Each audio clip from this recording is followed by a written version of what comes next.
Hi, welcome to Quietly Thinking Out Loud.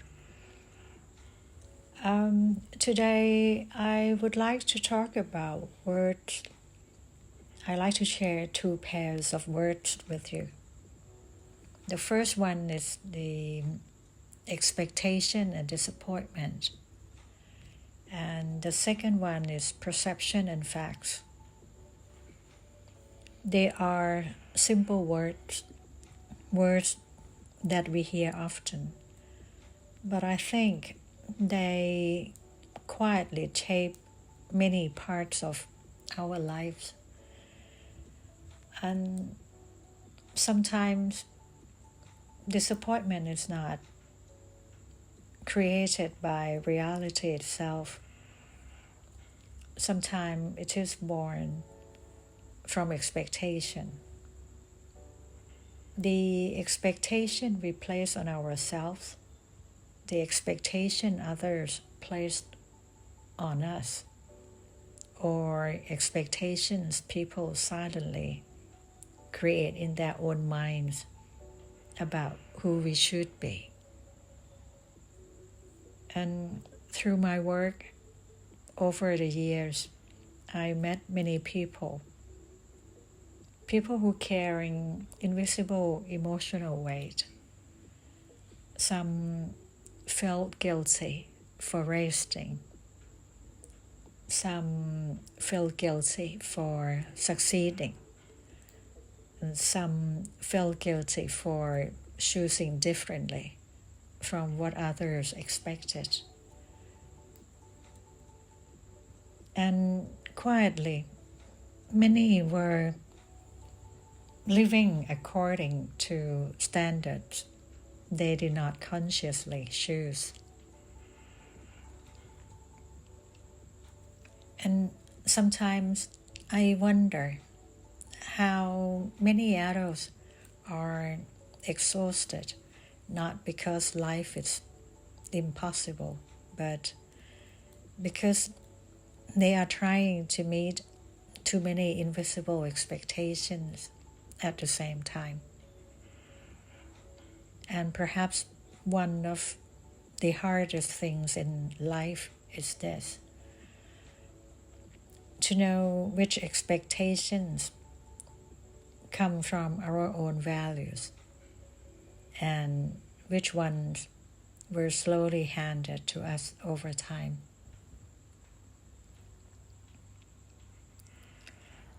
The second pair of words is perceptions and facts. I learned a lot about this during my corporate years. At one point in my career, I was working in a global organization. During periods of major business changes, there were many things happening at once: planning, restructuring, future organization, and many difficult decisions. One day, I heard that some employees, especially the sales team, they thought that I looked unfriendly because I did not smile much. My team told me that, so I laughed and I told my team maybe I should go and tell them I'm not Miss Thailand. But honestly, that moment stayed with me because people often experience only a small visible part of us: an expression, a title, a moment. And from that small moment, they build an entire story. To them, perhaps I looked serious, but inside my mind, I was carrying responsibilities connected to many people's futures and uncertainty. That doesn't mean their perception was wrong. It simply means it was incomplete. And honestly, we all do this sometimes. We see confidence without seeing fear. We see silence without seeing exhaustion. We see success without seeing loneliness. I also think about people in public spaces, celebrities, leaders, public figures. People admire them, people criticize them. Sometimes millions of people project expectations onto them at the same time. And still, they must stand there with dignity. I often feel respect for them, not because they are perfect, but because they continue standing there while carrying admiration, judgment, disappointment, pressure, even grief, and expectations from people they may never even meet. That must require enormous emotional strength. Especially nowadays when opinions travel so quickly. A short clip, a headline, a comment section, a rumor, and suddenly people all over the places form conclusions about someone's entire character from a very small visible moment. Again, perceptions and facts. As a Buddhist, one of the core teachings in Buddhism is suffering. It's about understanding suffering and eventually becoming freer from it. I understand very well that it's not easy, but over time I began reflecting on how expectations is often connected to disappointment. Sometimes we do something for someone while quietly expecting something in return. It could be appreciation, understanding, or recognition, or love, or loyalty. And when it doesn't come, we feel hurt. Not always because the other person is bad, but because our expectations and reality did not meet. So slowly I learned something. If I choose to do something good for someone, I should do it simply because I want to do it, not as a transaction, not as an emotional contract, just because I choose to. One of the Buddhist ways of living is about giving or sharing. But then again, it's about not expecting things in return, not as a transaction, not as an emotional contract. You give it with intention.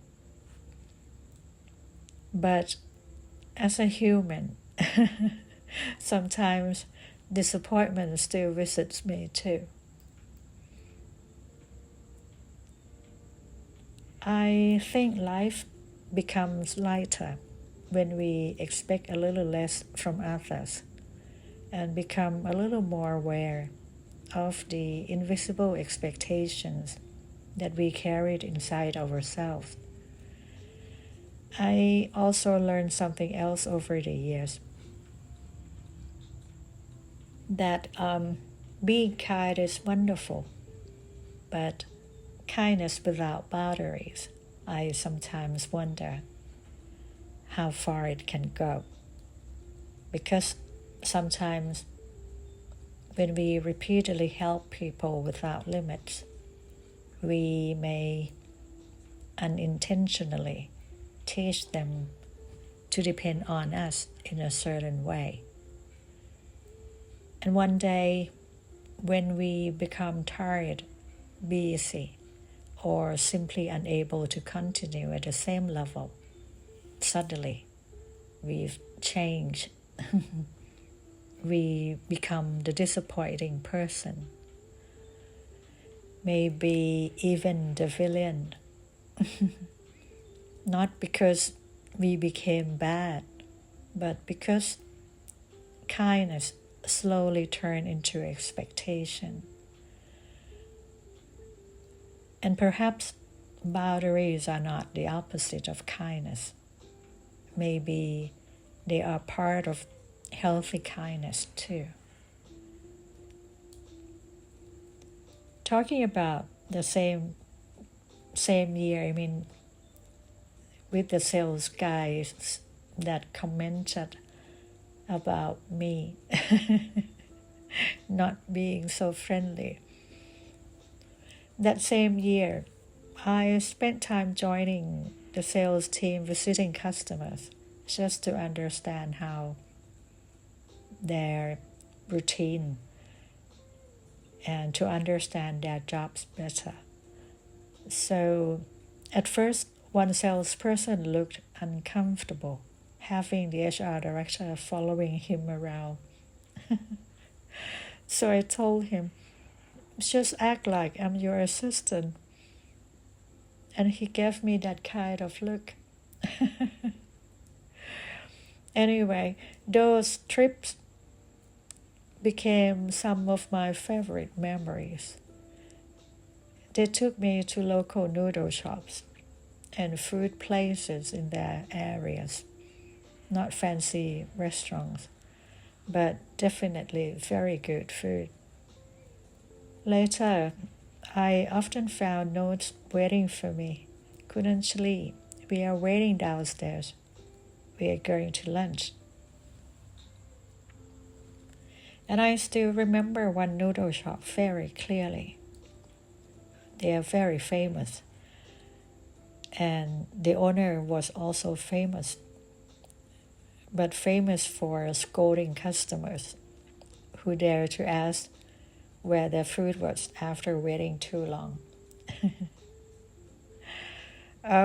Before we arrived, a salesperson warned me, "Please don't ask anything," he said.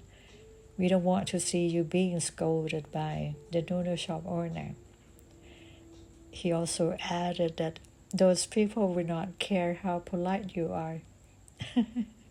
And somehow, moments like that stay with me longer than many formal corporate events. Those lunches meant a lot to me. Honestly, they probably stay in my memory longer than champagne dinners at executive tables. Another table I always enjoy was lunch with factory staff. Simple food, simple conversation, but very sincere. I think over the years, I learned that sincerity has its own kind of richness. Yeah. Sometimes people speak more honestly over noodles, factory lunches, or coffee stalls than in formal meeting rooms.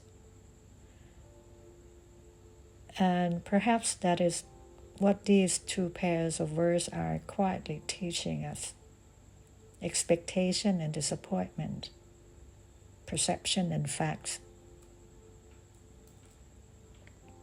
And life becomes gentler when we learn to pause before judging ourselves too harshly or judging others too quickly.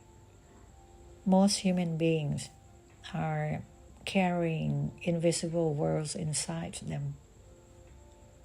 Maybe that is why kindness matters, and curiosity too. And perhaps sometimes, instead of immediately deciding who someone is, we may simply need to sit with them a little longer, maybe over a bowl of soups. And thank you for spending this moment with me today. Take good care of yourself.